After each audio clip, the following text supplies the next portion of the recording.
زنجیر در یہ کہتی تھی مولا نہ جائیے، بطخوں کی تھی صدا آقا نہ جائیے، تھی فلک پہ گونج ولی اللہ نہ جائیے، بچے پکارتے تھے کہ بابا نہ جائیے، رنگ آسمان کا سرخ ہے کیسا یہ راز ہے، مسجد میں آج علی کی آخری نماز۔ فزت برب الکعبہ، فزت برب الکعبہ۔ بسم اللہ الرحمن الرحیم۔ قال النبی صلی اللہ علیہ وآلہ علی منی و انا منہ۔ ہمارے آخری نبی ختمی مرتبہ صلی اللہ علیہ وآلہ وسلم کا ارشاد گرامی ہے کہ علی مجھ سے ہے اور میں علی سے ہوں۔ یا علی انت منی و انا منکا۔ اسی طرح سے بہت سی روایات اور احادیث کے اندر موجود ہے کہ اللہ کے نبی ارشاد فرماتے ہیں، خلاصہ نتیجہ نچوڑ ان احادیث کا یہ ہے کہ اگر تمام انبیاء کے اوصاف کو یکجا دیکھنا چاہتے ہو تو میرے بھائی علی کو دیکھو۔ احادیث اور روایات کے اندر ہے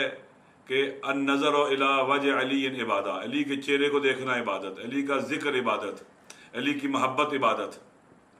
علی وہ ہستی ہیں جنہوں نے آغوش نبوت میں پرورش پائی، جو نفس رسول ہیں، جان رسول ہیں، جن کی شان میں آیت تطہیر نازل ہوئی، جو طہارت کبریٰ کی منزل پر فائز ہیں، جو ہمارے لیے حجت ہیں، جو بہترین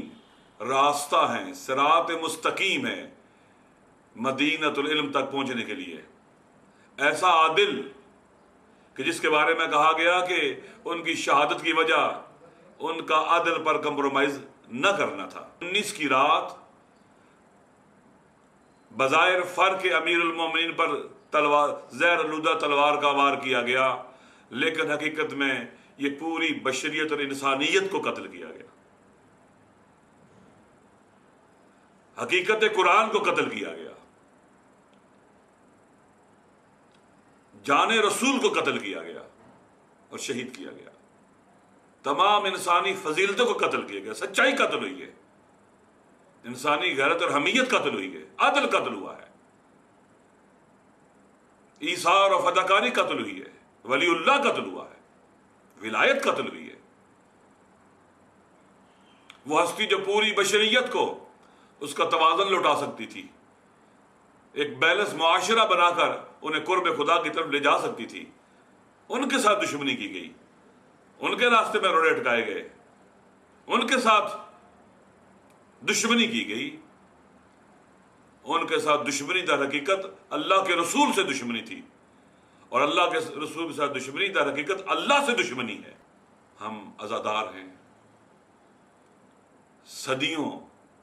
ہم اس ظلم پر اشک بہائیں، اس غم پر ماتم کنا رہیں، اس ظلم کا مداوع نہیں ہو سکتا۔ زمین و آسمان عزادار ہیں، پورا عالم عزادار ہے کہ کتب عالم امکان کے فرق مبارک پر زہر آلودہ تلوار سے وار کیا گیا شقی ترین انسان نے، اس ہستی کے سر پر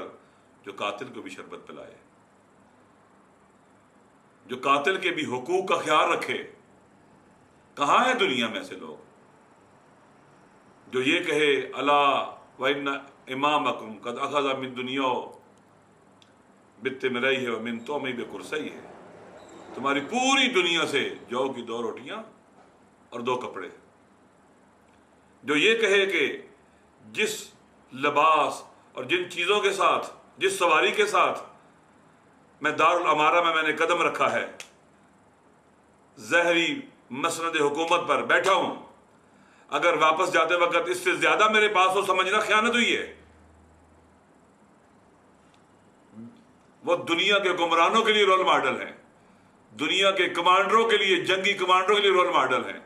دنیا کے مجاہدوں کے لیے رول ماڈل ہیں، ادیبوں کے لیے رول ماڈل ہیں، خدا سے عشق کرنے والے عارفوں کے لیے رول ماڈل ہیں، زندگی کے ہر پہلو میں وہ نمونہ عمل ہیں۔ آئیے ان کی آخری وصیتوں میں سے یہ وصیت تھی کہ دیکھو ظالموں کے دشمن بن کے رہنا اور مظلوموں کے مددگار بن کے رہنا۔ وہ معاشرے کے طبقات کی تقسیم مسلم اور نان مسلم میں نہیں کر رہے، ظالم اور مظلوم میں کر رہے ہیں کہ ظالموں کے دشمن بننا، ظالموں کا مقابلہ کرنا اور مظلوموں کا ساتھ دینا، مظلوموں کی مدد کرنا۔ آپ چاہتے تھے معاشرہ ایسا ہو جائے جس معاشرے سوسائٹی کے اندر ظلم سے نفرت ہو، مظلوموں کی حمایت ہو، اور مظلوم اپنے آپ کو تنہا بے چارہ محسوس نہ کریں، اور ظالم اتنے دلیر نہ ہو جائیں کہ جو چاہے ان کا دل کرے۔ ظلم، کسی کی ضرب و شتم بھی ظلم ہے، حقوق پامال کرنا بھی ان کے ظلم ہے، کرپشن بھی ظلم ہے، فساد بھی ظلم ہے۔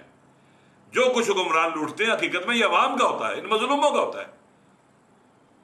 لہذا ظالموں کے دشمن بننا، وہ ظالم حکمران ہوں، وہ ظالم زعماء ہوں، شخصیات ہوں، وہ ظالم تجار ہوں، جو بھی ظالم ہے اس کے مقابلے میں سٹینڈ لینا ہے۔ مولا علی ایسی سوسائٹی چاہتے تھے، ایسا معاشرہ چاہتے تھے کہ جس معاشرے کے اندر ظالموں کے لیے ظلم کر کے رہنا آسان نہ رہے۔ اور ایک اور وصیت کی، اوصیکم بتقوی اللہ و نصب امرکم، میں تمہیں وصیت کرتا ہوں کہ تم متقی بننا، پرہیزگار بننا اور منظم رہنا۔ ایز اے انڈیویجول بھی منظم رہنا، بغیر منظم ہوئے کوئی بھی اپنی منزل تک نہیں پہنچ سکتا، اور اجتماعی طور پر ایک منظم قوم بننا۔ دیکھو منتشر لوگ کبھی بھی منزل تک نہیں پہنچ سکتے، منزل مقصود تک، اور 50 منظم لوگ 1500 غیر منظم اور منتشر لوگوں کو شکست دے سکتے ہیں۔ منظم رہنا، منظم ہوگے تو میں طاقت پیدا ہوگی، تو مضبوط ہو جاؤ گے، ظالموں کا مقابلہ کر سکو گے، مظلوموں کے حقوق کی جنگ لڑ سکو گے اگر منظم ہوئے تو، یتیموں کے سروں پر دست شفقت رکھ سکو گے، اللہ کے بندوں کے حقوق دلوانے میں طاقتور ہو کر اقدام کر سکو گے۔ لہذا منظم ہونا ہے۔ یہ مولا علی کی زخمی حالت میں بستر شہادت سے وصیتیں بھی ہیں اور ہمارے نام پیام بھی ہے، اس ہادی برحق کا، اس حجت خدا کا، جو مظلوموں اور محروموں کے درد محسوس کرنے والی شخصیت۔ لہٰذا آج کے دن ہمیں عہد کرنا چاہیے اپنے مولا علی علیہ السلام کے ساتھ کہ ہم آپ کے نقش قدم پر چلیں گے۔ جو آپ نے بستر شہادت سے زخمی حالت میں ہمیں پیغام بھیجا ہے ہم اس پر لبیک رہیں گے۔ آزادی کا، حریت کا، عدل کا، انصاف کا پرچم اٹھائے مظلوموں کے حق میں ظالموں کا تعاقب کریں گے، انہیں چین سے نہیں بیٹھنے دیں گے، اور سوسائٹی کے محروم طبقات کے ساتھ کھڑے ہوں گے، ان کا خیال رکھیں گے، اور وہ فضیلتیں جن کو آپ کے وجود نے عروج بخشا، کمال بخشا، معراج بخشی، ہم ان کو اپنے اندر بھی پیدا کریں گے، معاشرے بھی پیدا کریں گے، اور ایک طاقتور مضبوط معاشرہ بن کر اللہ کی زمین پر اللہ کے نظام، اللہ کے قانون کو نافذ کرنے کی عظیم جدوجہد میں اہم کردار ادا کریں گے۔ والسلام علیکم ورحمۃ اللہ وبرکاتہ۔